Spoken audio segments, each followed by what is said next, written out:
In an old abbey town down in this part of the country, a long, long while ago, so long that the story must be a true one, because our great-grandfathers implicitly believed it. There officiated as sexton and gravedigger in the churchyard one Gabriel Grubb. Gabriel Grubb was an ill-conditioned, cross-grained, surly fellow, a morose and lonely man who consorted with nobody but himself and an old wicker bottle which fitted into his large, deep waistcoat pocket. A little before twilight, one Christmas Eve, Gabriel shouldered his spade, lighted his lantern, and betook himself towards the old churchyard, for he'd got a grave to finish by next morning. As he went his way up the ancient street, he saw the cheerful light of the blazing fires gleam through the old casements, and heard the loud laugh and the cheerful shouts of those who were assembled around him. All this was gall and wormwood to the heart of Gabriel Grubb, and when groups of children bounded out of the houses, tripped across the road, and were met, before they could knock at the opposite door, by half a dozen curly-headed little rascals who crowded round them as they flocked upstairs to spend the evening in their Christmas games. Gabriel smiled grimly and clutched the handle of his spade with a firmer grasp as he thought of measles, scarlet fever, thrush, whooping cough, and a good many other sources of consolation besides. In this happy frame of mind, Gabriel strode along, until he turned into the dark lane which led to the churchyard. Now, Gabriel had been looking forward to reaching the dark lane, because it was, generally speaking, a nice, gloomy, mournful place, in which the townspeople didn't much care to go, except in broad daylight, and when the sun was shining.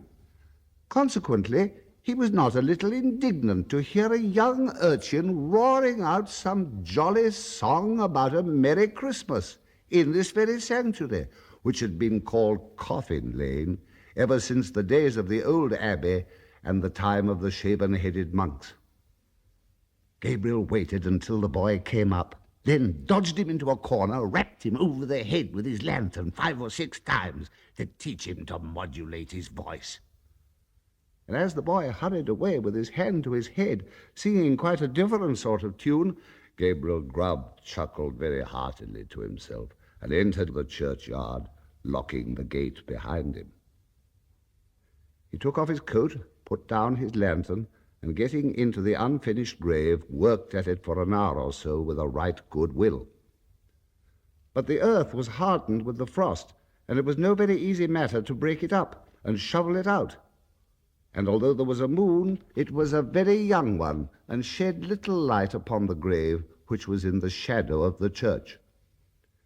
At any other time, these obstacles would have made Gabriel Grubb very moody and miserable, but he so well pleased with having stopped the small boy singing that he took little heed of the scanty progress he had made, and looked down into the grave when he had finished work for the night with grim satisfaction, singing as he gathered up his things. Brave lodgings for one, brave lodgings for one, a few feet of cold earth when life is done. A stone at his head, a stone at the feet, a rich juicy meal for the worms to eat. Rank grass overhead and damp clay around, brave lodgings for one, these in holy ground.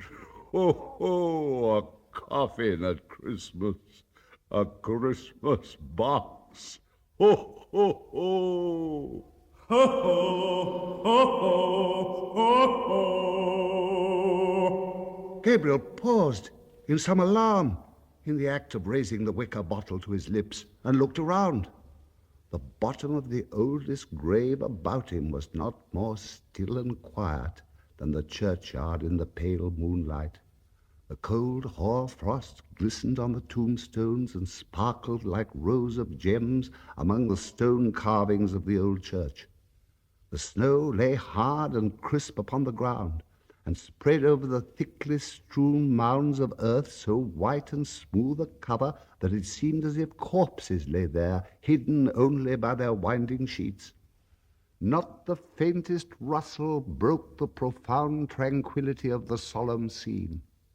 Sound itself appeared to be frozen up. All was so cold and still. "'Twas the echoes," said Gabriel Grubb, raising the bottle to his lips again. "It was not." Gabriel started up and stood rooted to the spot with astonishment and terror, for his eyes rested on a form that made his blood run cold.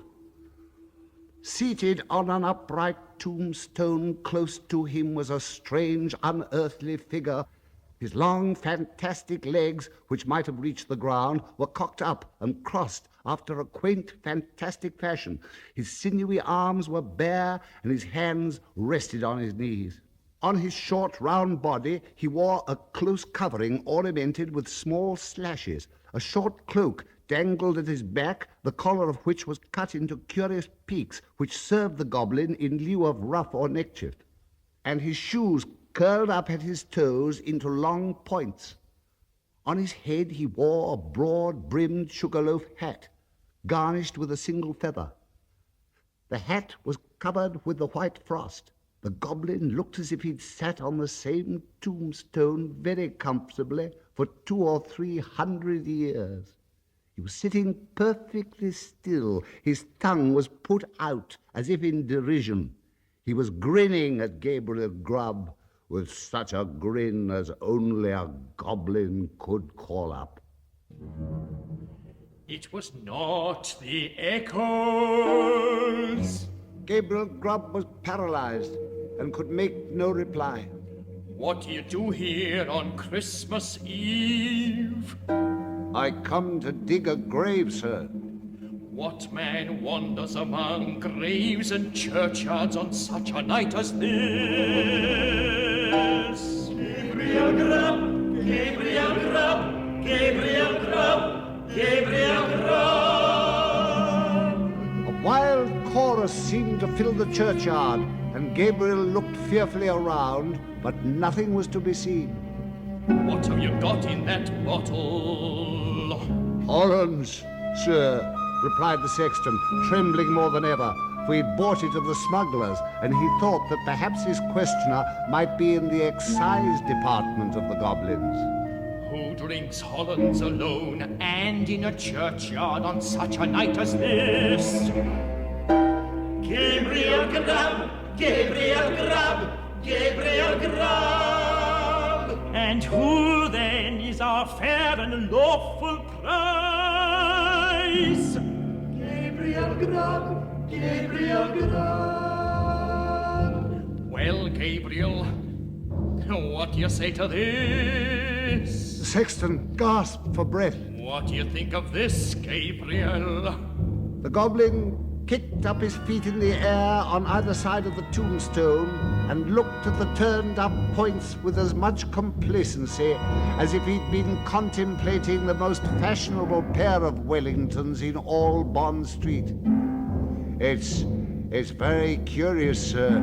Very curious and very pretty, but I think I'll go back and finish my work, sir, if you please." "Work? What work?" "The grave, sir, making the grave." "Oh, the grave, eh? Who makes graves at a time when all other men are merry and takes a pleasure in it?" "Gabriel Grubb, Gabriel Grubb, I'm afraid my friends want you." "Gabriel, Gabriel, I'm afraid my friends want you." "They don't know me, sir. I don't think the gentlemen have ever seen me, sir." "Yes, they have. We know the man with a sulky face and grim scowl who struck the boy tonight because the boy could be merry and he could not." "We know him, we know him, we know him, we know him."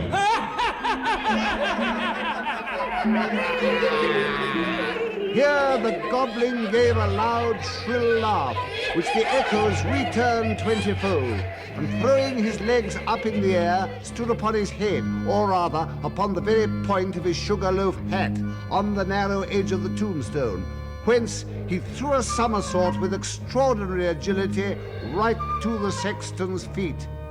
I'm afraid I must leave you, sir. Us, Gabriel Grubb, going to leave us?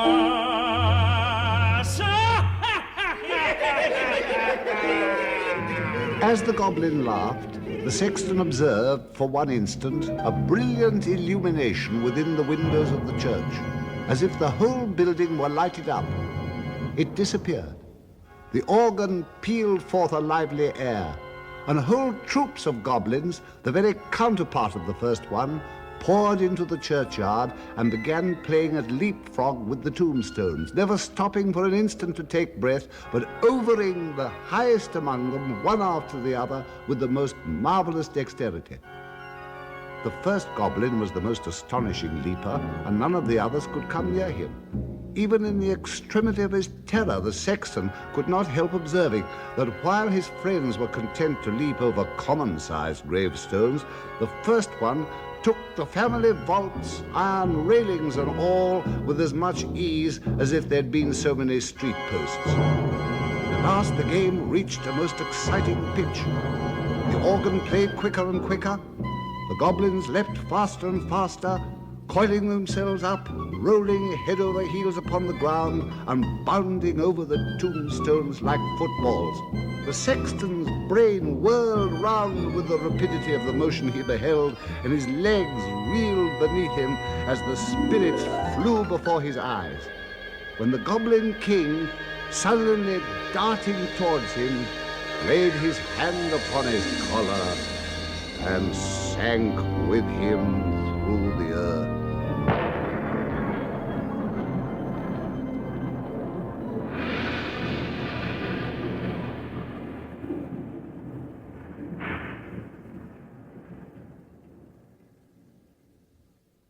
When Gabriel Grubb had had time to fetch his breath, which the rapidity of his descent had for a moment taken away, he found himself in what appeared to be a large cavern, surrounded on all sides by crowds of goblins, ugly and grim.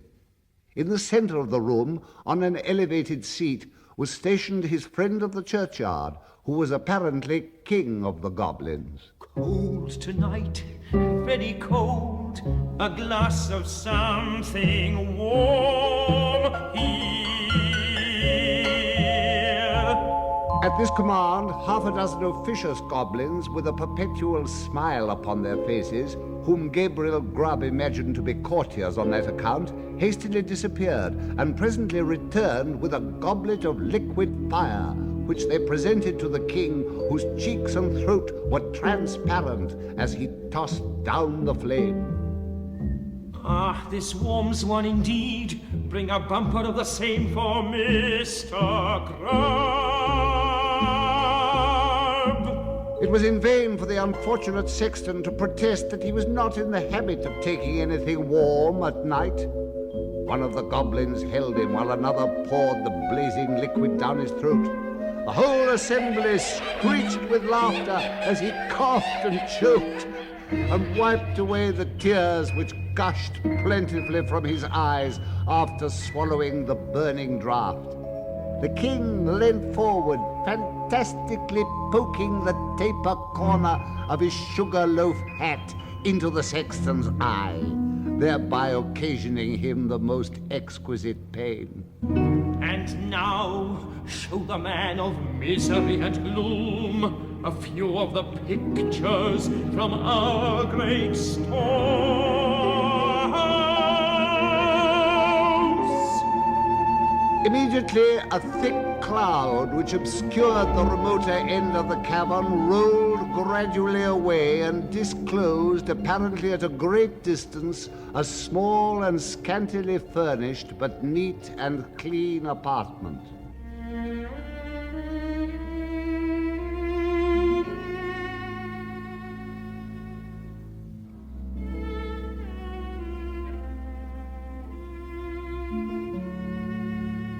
A crowd of little children were gathered round a bright fire, clinging to their mother's gown and gambolling around her chair.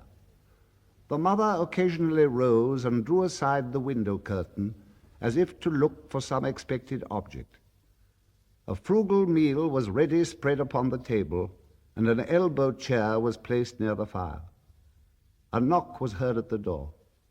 The mother opened it, and the children crowded round her and clapped their hands for joy as their father entered. He was wet and weary and shook the snow from his garments as the children crowded round him and, seizing his cloak, hat, stick, and gloves with busy zeal, ran with them from the room. Then, as he sat down to his meal before the fire, the children climbed about his knee, and the mother sat by his side, and all seemed happiness and comfort.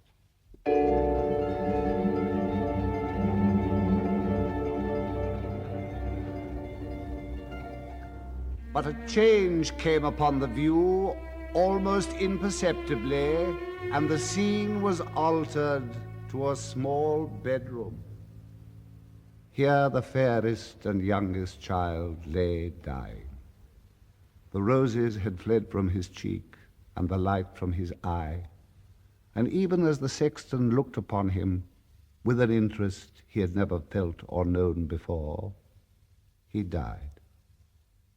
His young brothers and sisters crowded round his little bed and seized his tiny hand so cold and heavy, but they shrank back from its touch and looked with awe on his infant face, for calm and tranquil as it was, and sleeping in rest and peace, as the beautiful child seemed to be, they saw that he was dead. And they knew that he was an angel looking down upon and blessing them from a bright and happy heaven.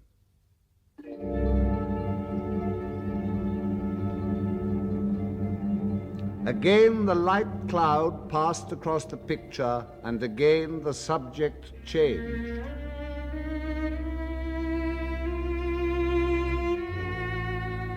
The father and mother were old and helpless now, and the number of those about them was diminished more than half.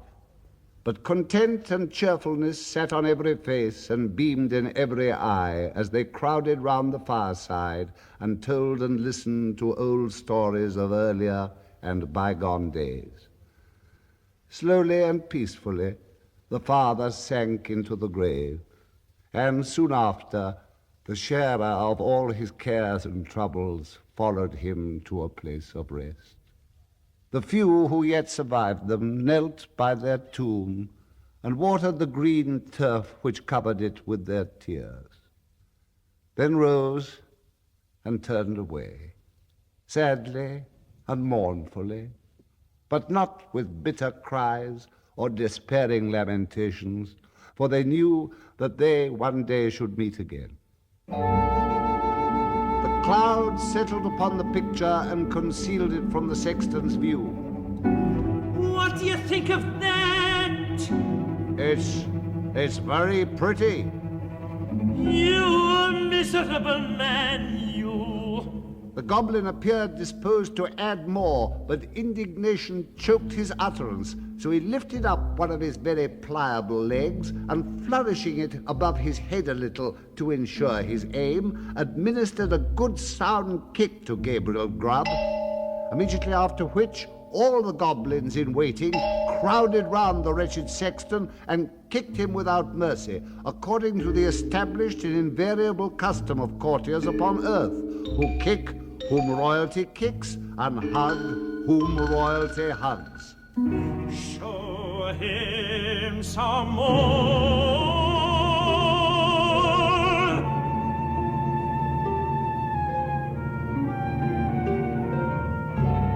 The cloud was dispelled, and a rich and beautiful landscape was disclosed to view.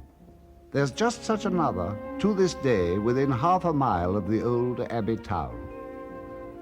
The sun shone from out the clear blue sky.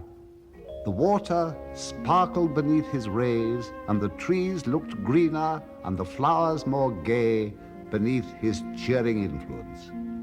The water rippled on with a pleasant sound, the trees rustled in the light wind that murmured among their leaves, the birds sang upon the boughs, and the lark caroled on high her welcome to the morning. Yes, it was morning, the bright, balmy morning of summer. The minutest leaf, the smallest blade of grass was instinct with life. The ant crept forth to her daily toil, the butterfly fluttered and basked in the warm rays of the sun. Myriads of insects spread their transparent wings and reveled in their brief but happy existence. Man walked forth, elated with the scene, and all was brightness and splendor. You miserable man! Again the king of the goblins gave his leg a flourish, and again it descended on the shoulders of the sexton, and again the attendant goblins imitated the example of their chief. Many a time the cloud went and came, and many a lesson it taught to Gabriel, who, although his shoulders smarted with pain from the frequent application of the goblin's feet, looked on with an interest that nothing could diminish. He saw that men who worked hard and earned their scanty bread with lives of labor were cheerful and happy, and that to the most ignorant, the sweet face of nature was a never-failing source of cheerfulness and joy. He saw that women, the tenderest and most fragile of all God's creatures, were the oftenest superior to sorrow, adversity, and distress. He saw that it was because they bore in their own hearts an inexhaustible wellspring of affection and devotion. Above all, he saw that men like himself, who snarled at the mirth and cheerfulness of others, were the foulest weeds on the fair surface of the earth. And setting all the good of the world against the evil, he came to the conclusion that it was a very decent and respectable sort of world after all.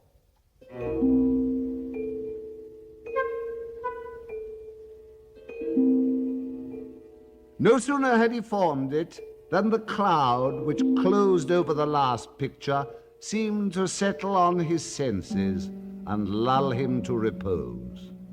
One by one, the goblins faded from his sight, and as the last one disappeared, he sunk to sleep.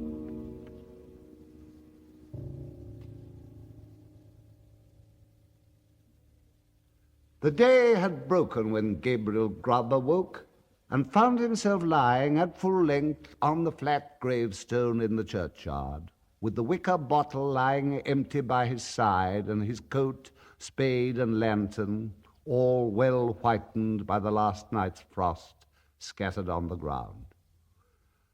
The stone on which he had first seen the goblin seated stood bolt upright before him, and the grave at which he had worked the night before was not far off. At first, he began to doubt the reality of his adventures, but the acute pain in his shoulders when he attempted to rise assured him that the kicking of the goblins was certainly not a dream. Gabriel Grubb got on his feet as well as he could for the pain in his back, and brushing the frost off his coat, put it on and turned his face towards the town. But he was an altered man, and he couldn't bear the thought of returning to a place where his repentance would be scoffed at and his reformation disbelieved. He hesitated for a few moments and then turned away to wonder where he might and seek his bread elsewhere. There were a great many speculations about the sexton's fate at first, but it was speedily determined that he'd been carried away by the goblins, and there were not wanting some very credible witnesses who had distinctly seen him whisked through the air on the back of a chestnut horse, blind of one eye, with the hind quarters of a lion and the tail of a bear. At length all this was devoutly believed, and the new sexton used to exhibit to the curious for a trifling emolument a good-sized piece of the church weathercock, which had been accidentally kicked off by the aforesaid horse in his aerial flight and picked up by himself in the churchyard. Unfortunately, these stories were somewhat disturbed by the unlooked-for reappearance of Gabriel Grubb himself some 10 years afterwards, a ragged, contented, rheumatic old man.